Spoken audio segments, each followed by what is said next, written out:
qui va être de façon atomique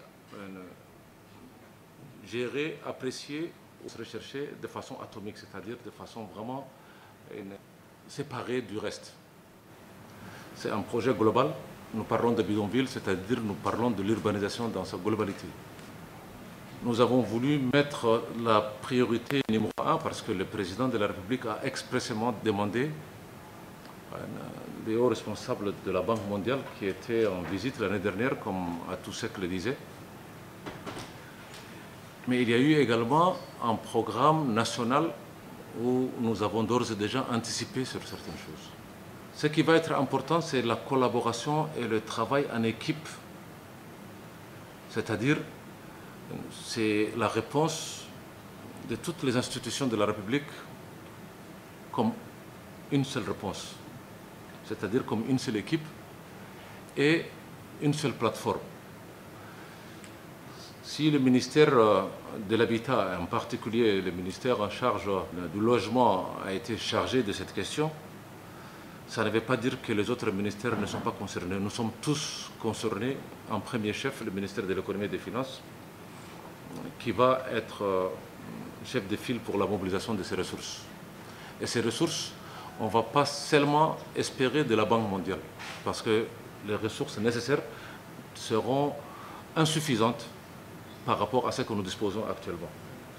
Mais on sait qu'on va mettre l'essentiel du cycle IDA 18 pour une bonne partie dans ce programme, pour une très grande partie dans ce programme.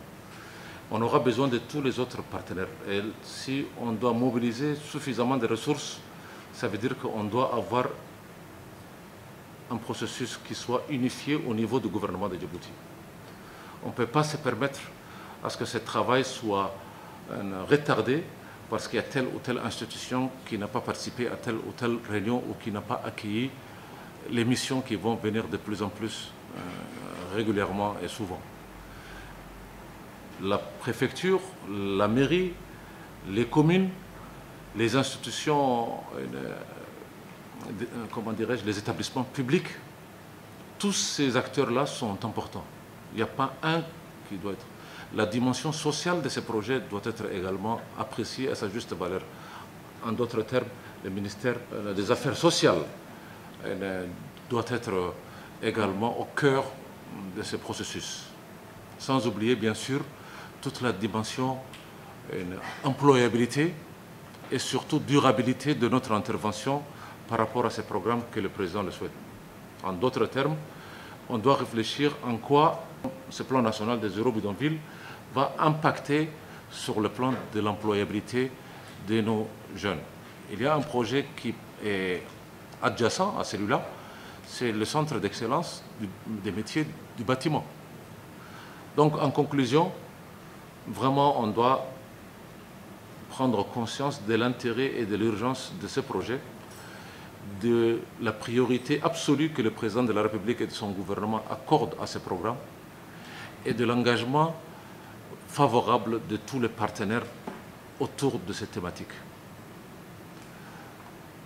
Il va falloir faire preuve d'une bonne qualité de leadership à tous les niveaux pour que nous rattrapions les premiers retards déjà constatés. Mais on ne peut pas se permettre d'avoir encore plus de retard. Ça, il faut être clair. Quiconque n'accompagnera pas ce projet n'aura pas compris les enjeux de ce projet. Je vous remercie de votre très